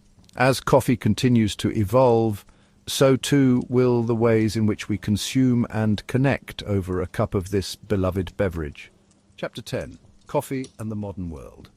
Sustainability, Fair Trade, and the Future of Coffee. As coffee has evolved from a luxury item for the elite to an everyday commodity consumed globally, the coffee industry has faced both incredible success and significant challenges. With coffee being one of the most traded commodities in the world, it has shaped economies, cultures, and daily routines for centuries. However, as the global coffee industry continues to grow, so do the questions surrounding its sustainability, its environmental impact, and its ethical implications. The way we produce, consume, and think about coffee has changed dramatically in recent years, as consumers and industry leaders alike become more aware of the ethical, environmental, and economic consequences of coffee production. This chapter explores the challenges coffee faces today: climate change, environmental degradation, social inequality, and how the coffee industry is responding to these challenges with initiatives focused on sustainability, fair trade, and the future of coffee. The global demand for coffee has never been higher. Coffee is consumed by millions of people every day, from the busy office worker grabbing a cup on the go to the coffee connoisseur savoring a carefully brewed pour-over. Despite its widespread popularity, coffee's journey from farm to cup is fraught with challenges that have profound implications for the environment, the farmers who grow the beans, and the communities that rely on coffee for their livelihoods. For decades, coffee production was largely unregulated, with little concern for environmental or social impact. Coffee was grown on large plantations, often in areas where deforestation and soil degradation were common. In many coffee-producing countries, labor conditions were poor, with workers facing low wages and unsafe working conditions. Furthermore, coffee was grown without regard for its environmental impact, with the use of pesticides, monoculture farming, and deforestation, leading to the depletion of valuable natural resources. For much of the coffee industry's history, sustainability and ethics were not priorities. As the coffee industry has grown, so too has the realization that coffee's future depends on how it is produced. The issue of sustainability, both environmental and economic, has become central to the conversation around coffee.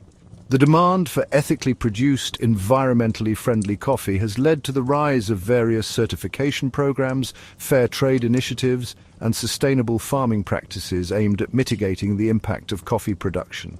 In recent years, consumers have become increasingly concerned with where their coffee comes from, how it is produced, and whether the people who grow it are paid fairly for their work.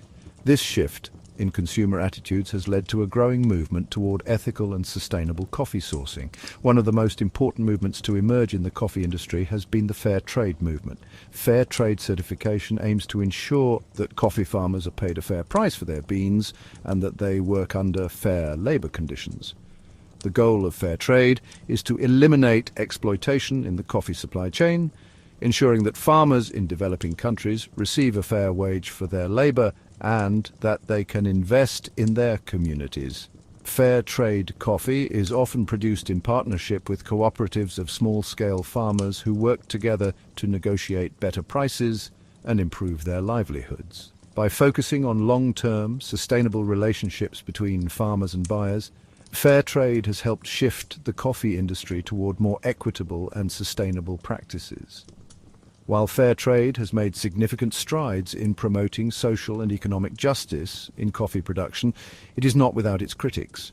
Some argue that fair trade certification doesn't go far enough in addressing the underlying issues in the coffee supply chain. Critics contend that the fair trade premiums paid to farmers are still too low and that the certification process can be cumbersome and difficult to navigate for smaller producers.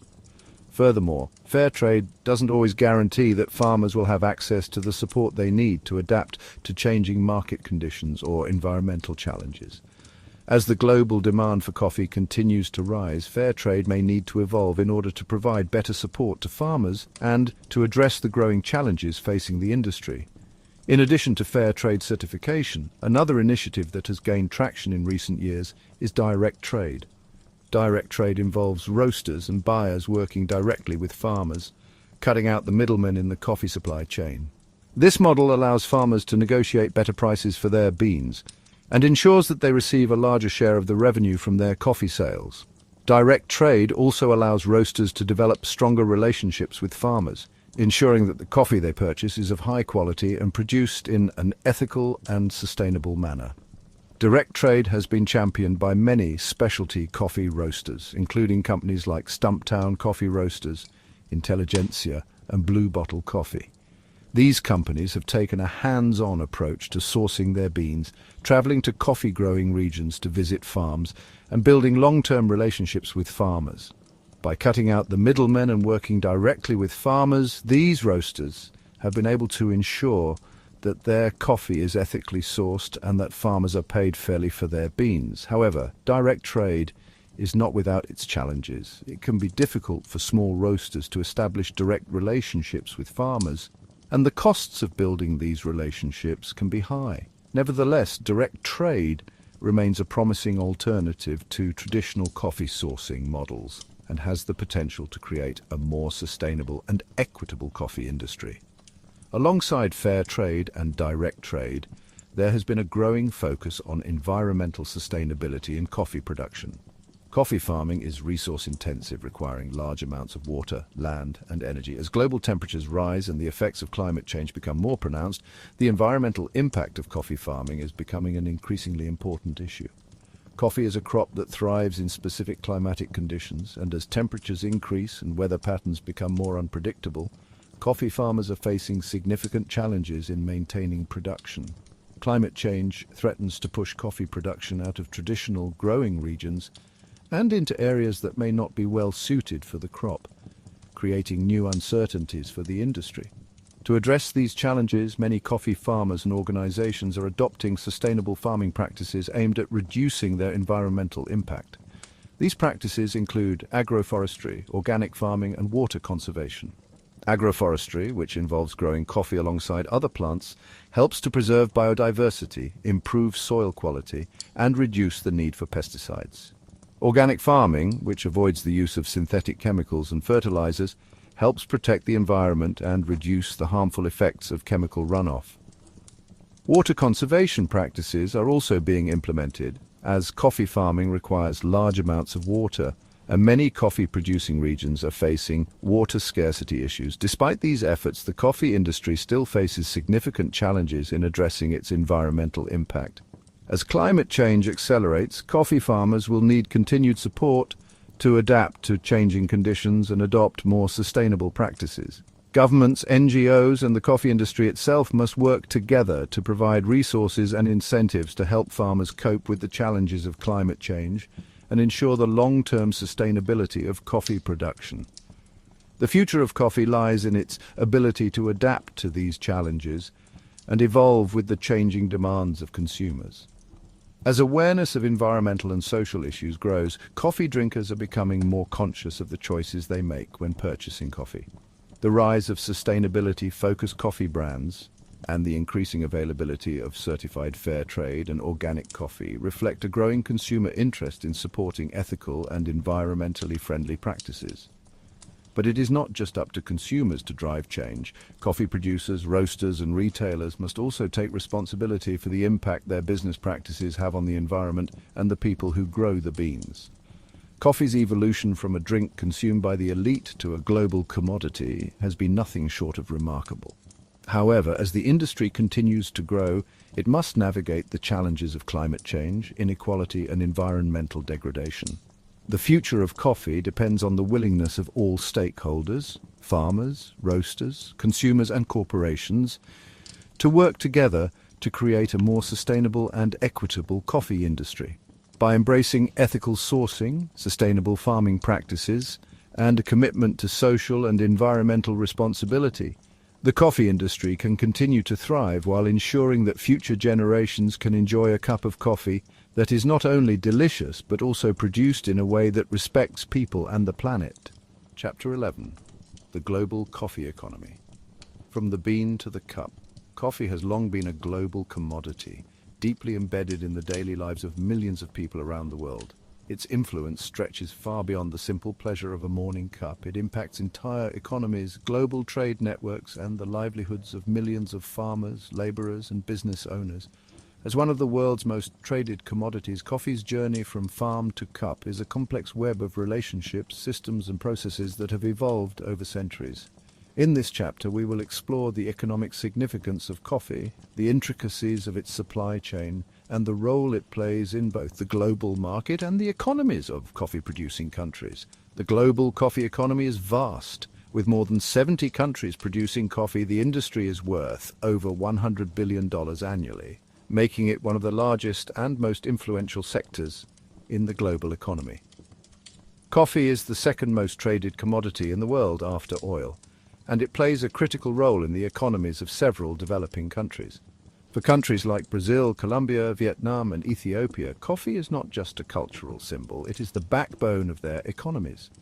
The crop provides employment for millions of people, both directly in farming and indirectly in industries such as processing, transport, and retail. At the heart of the coffee economy lies the supply chain that begins with the coffee farmer and ends with the consumer sipping their morning brew.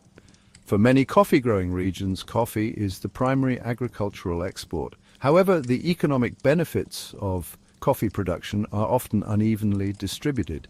While coffee provides a vital source of income for millions of farmers, many of them face significant challenges in terms of low wages, volatile market prices, and climate-related disruptions. Despite the global demand for coffee, farmers often receive only a fraction of the final price paid by consumers. Coffee production is highly concentrated in a few countries, with Brazil being the largest producer by far. The country accounts for around 1/3 of the world's coffee production, with millions of hectares of land dedicated to coffee farming. Coffee plantations in Brazil range from large-scale industrial operations to small family-run farms.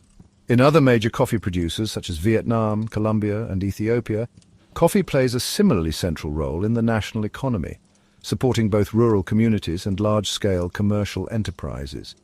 The economic importance of coffee to these countries cannot be overstated. In many coffee-producing regions, coffee is the main cash crop, generating crucial foreign exchange earnings and supporting local economies. In Colombia, for example, coffee accounts for around 15% of the country's agricultural exports. In Ethiopia, coffee is not only the country's largest export, but also an essential part of its national identity. Coffee-growing regions in both Colombia and Ethiopia are heavily dependent on coffee production, and a downturn in coffee prices can have severe economic consequences for farmers and communities. The global demand for coffee has created an intricate supply chain, linking coffee farmers to roasters, distributors, retailers, and consumers. The supply chain involves a variety of intermediaries, including exporters, importers, wholesalers, and retailers, all of whom play a role in getting the coffee from the farm to the cup. While coffee farmers are the first link in the chain, they are often the least empowered in terms of negotiating prices and securing fair compensation for their labor. A significant factor contributing to this inequality is the volatility of coffee prices. Coffee is a commodity traded on the global market, and its price fluctuates based on factors like weather conditions, global demand, and market speculation. For farmers, this can mean inconsistent incomes and an inability to plan for the future. A poor harvest caused by drought or disease can lead to a sharp drop in income, leaving farmers vulnerable to financial hardship. Conversely, when coffee prices are high, farmers may struggle to keep up with demand, resulting in overworked labor forces and unsustainable farming practices. The fluctuations in coffee prices also affect the relationships between coffee producers and the global coffee industry. Large coffee traders and multinational coffee companies often dominate the market, purchasing coffee beans at low prices and selling them at a premium. In some cases, coffee farmers are locked into exploitative contracts with these large players, leaving them with little leverage to negotiate better prices. In response to these imbalances, the coffee industry has seen a growing movement toward more equitable and transparent trading practices. One such initiative is the Fair Trade movement, which seeks to ensure that coffee farmers receive fair prices for their beans. Fair trade certification guarantees that coffee farmers are paid a minimum price for their coffee, regardless of market fluctuations, and that they work under safe and fair conditions.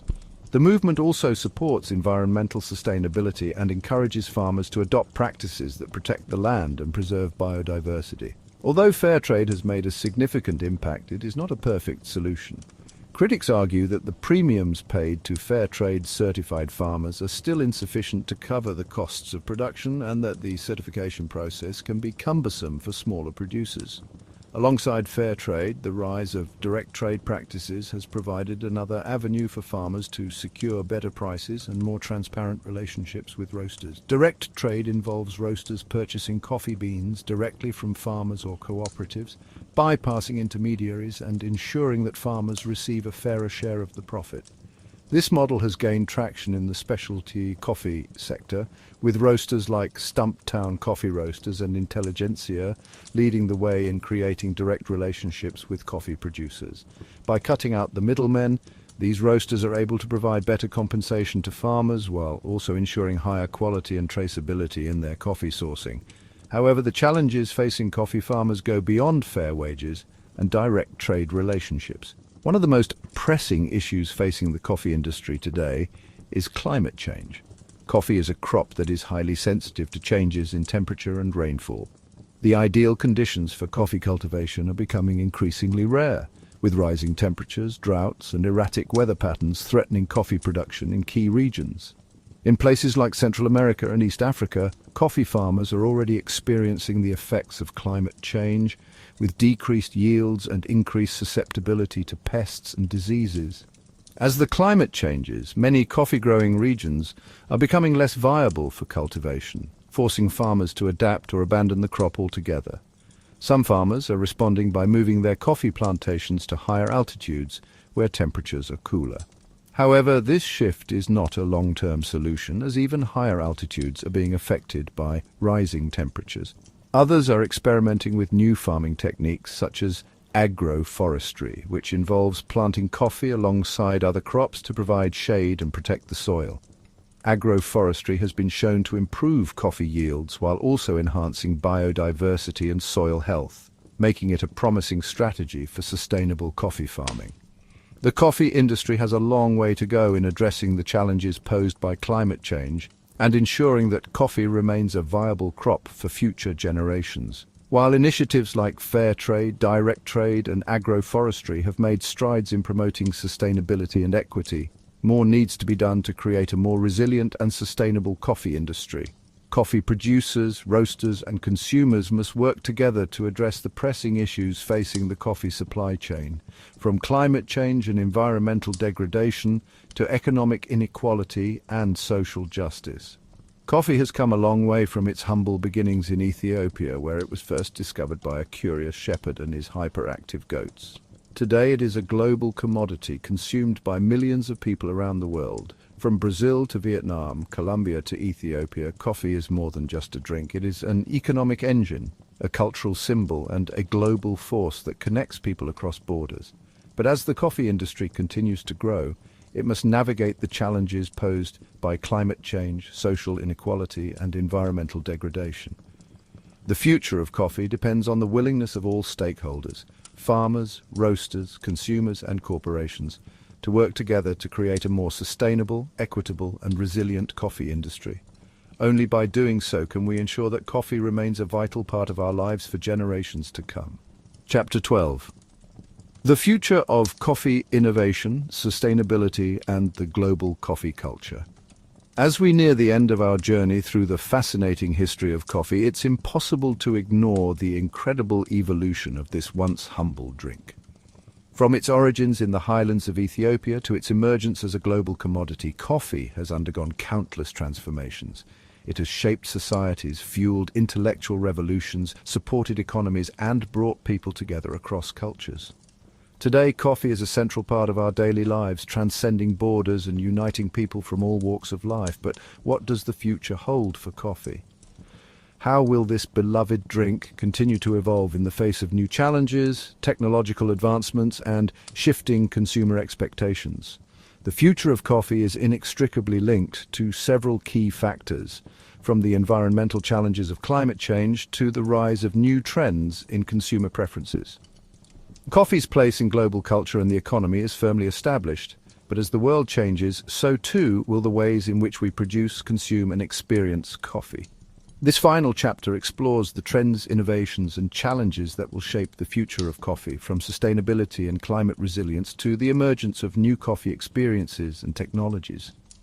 As we look to the future of coffee, one of the most pressing concerns is the impact of climate change on coffee production. Coffee is an incredibly sensitive crop, requiring specific environmental conditions to thrive. The rising temperatures, unpredictable rainfall patterns, and extreme weather events brought about by climate change are already affecting coffee-growing regions, particularly in Latin America and East Africa. Countries like Brazil, Colombia, and Ethiopia, some of the world's largest coffee producers, are experiencing shifting growing seasons, lower yields, and increased vulnerability to pests and diseases. Farmers in these regions are already feeling the effects of climate change, and many are struggling to adapt. The future of coffee depends on finding solutions to these environmental challenges. For some, this means moving coffee cultivation to higher altitudes, where cooler temperatures may allow for continued production. However, this is not a sustainable long-term solution, as even higher altitude regions are becoming warmer. In response, many coffee farmers are turning to innovative agricultural practices such as agroforestry to adapt to these changing conditions. Agroforestry, which involves growing coffee alongside other crops and trees, has proven to be a promising strategy for mitigating the effects of climate change. By providing shade, improving soil health, and increasing biodiversity, agroforestry helps to protect coffee crops from extreme weather conditions, while also improving long-term sustainability. As coffee producers increasingly look to diversify their farming systems, agroforestry offers a way to build more resilient coffee farms and protect the land for future generations. In addition to agroforestry, another key focus for the future of coffee is sustainability. As consumers become more aware of the environmental and social impact of their coffee choices, the demand for sustainably sourced coffee continues to grow. The rise of the specialty coffee movement, with its emphasis on high-quality beans and ethical sourcing, has paved the way for a more sustainable coffee industry. However, the challenge of creating a fully sustainable coffee supply chain is still ongoing. The future of sustainable coffee lies in fostering direct relationships between farmers and roasters, ensuring that coffee is sourced in a way that is both environmentally and socially responsible. Direct trade relationships, in which roasters work directly with farmers to negotiate fair prices and establish long-term partnerships, are becoming increasingly popular in the specialty coffee world. These relationships ensure that farmers are paid fairly for their work while also promoting better environmental practices. The rise of certification programs like Fair Trade and Rainforest Alliance has also helped drive sustainability in the coffee industry, though challenges remain in ensuring that these certifications are accessible to small-scale farmers. At the same time, advancements in technology are providing new opportunities for innovation in coffee production and consumption. The development of new coffee growing techniques, including the use of biotechnology and precision agriculture, is helping farmers optimize yields and reduce their environmental footprint. For example, some coffee producers are experimenting with genetically modified coffee plants that are more resistant to diseases like coffee leaf rust, which has devastated crops in Latin America. Others are using advanced irrigation systems to conserve water and reduce waste in coffee farming. In the world of coffee consumption, technological innovation is also playing a major role. The rise of smart coffee machines and home brewing equipment has made it easier for consumers to enjoy high-quality coffee at home. Coffee machines with built-in grinders, temperature controls, and programmable settings allow coffee drinkers to customize their brewing experience, bringing the precision of specialty coffee shops into their kitchens.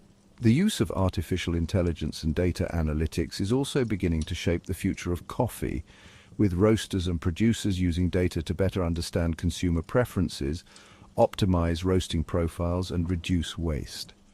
One of the most significant innovations in the coffee industry in recent years is the development of coffee alternatives and plant-based coffee.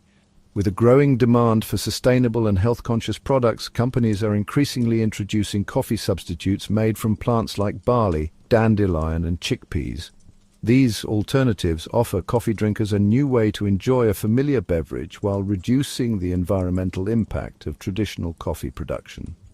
Plant-based coffee options are also appealing to consumers who are sensitive to caffeine or who prefer non-dairy alternatives. As these products continue to gain popularity, the future of coffee consumption may see more diversity in the types of beverages that fall under the coffee umbrella. The future of coffee will also be shaped by changing consumer habits. The growing trend toward convenience and customization is likely to continue as coffee drinkers seek faster, more personalized experiences. Coffee chains like Starbucks and Dunkin' Donuts have already embraced the trend of customization, offering a wide range of drinks and flavor combinations to cater to every taste. Mobile apps that allow customers to order coffee ahead of time have further streamlined the coffee buying process, making it more convenient than ever to grab a cup on the go. But the demand for convenience doesn't mean that consumers are abandoning quality. In fact, there is a growing appreciation for the artistry of coffee brewing. Specialty coffee shops and independent roasters continue to thrive as coffee enthusiasts seek out unique blends, single-origin beans, and handcrafted brews. The future of coffee will likely see a continued blending of convenience and quality, with consumers demanding both speed and a premium experience. As we look ahead to the future of coffee, it is clear that the industry is facing both challenges and opportunities. The global demand for coffee is not slowing down, but the environmental and social issues facing the industry cannot be ignored. Climate change, inequality, and sustainability will be the driving forces behind the coffee industry's evolution in the coming decades. The way we grow, source, and consume coffee will need to adapt to ensure that the industry remains viable and responsible in the face of these challenges. For coffee farmers, roasters, consumers, and businesses, the future of coffee lies in innovation, sustainability, and collaboration. By embracing new technologies, adopting sustainable farming practices, and creating more equitable trading relationships, the coffee industry can continue to thrive and evolve. The rise of specialty coffee, the growing awareness of fair trade, and the push for environmentally responsible practices are all positive signs for the future of coffee. As consumers continue to seek out high-quality, ethical coffee, the coffee industry must rise to the occasion and provide a future that is both delicious and sustainable. As we sip our coffee today, whether it's a carefully brewed pour-over or a quick cup from our favorite coffee shop, we are not just drinking a beverage. We are participating in a global culture that has shaped history, economics, and society. And as coffee continues to evolve in the 21st century, we can be sure of one thing: coffee will remain a central part of our lives, connecting us to the world and to each other for generations to come. There you have it, the journey of coffee, a drink that has transformed from a mysterious and sacred elixir in the hills of Ethiopia to a global force that connects people across continents. Coffee has witnessed a fascinating evolution, one that has seen it rise from being an exclusive luxury for the few to a universal commodity that powers the daily lives of millions. From intellectual hubs of Europe to the coffee houses of the modern world, coffee has had a profound impact on cultures, economies, and social interactions. Throughout history, coffee has been much more than just a drink. It's been a symbol of connection, a catalyst for conversation, and an economic engine that drives entire industries. Its journey from the highlands of Ethiopia to the bustling streets of New York, from the coffee farms of Brazil to the corporate giants of Starbucks, is a story of cultural exchange, economic transformation, and human ingenuity. But coffee's story is still being written. As we face pressing issues like climate change, inequality, and sustainability, the coffee industry is beginning to shift toward a more responsible future. We see a growing movement towards ethical sourcing, fair trade, and sustainable farming practices, which are paving the way for a more equitable and resilient coffee economy. And with new innovations, from the rise of specialty coffee to cutting-edge brewing technologies, coffee continues to evolve and adapt to the changing needs of a global consumer base. At its core, coffee has always been about more than just the beans. It's about the people, the stories, and the cultures that have shaped its journey. Every cup we sip connects us to a rich history, a web of farmers, roasters, and drinkers, and an ever-growing global community. As coffee continues to play such an important role in our daily lives, there's no doubt that it will continue to bring us together, spark creativity, fuel important conversations, and foster connections in ways we may not yet fully understand. So the next time you take a sip from your cup, take a moment to appreciate the journey that coffee has taken, from its humble, energetic beginnings to its status as the world's most consumed beverage. Coffee is far from just a drink. It's a cultural phenomenon that will continue to evolve, inspire, and connect us for years to come. And as the world of coffee continues to grow, we'll undoubtedly find even more ways to appreciate this drink, one cup at a time.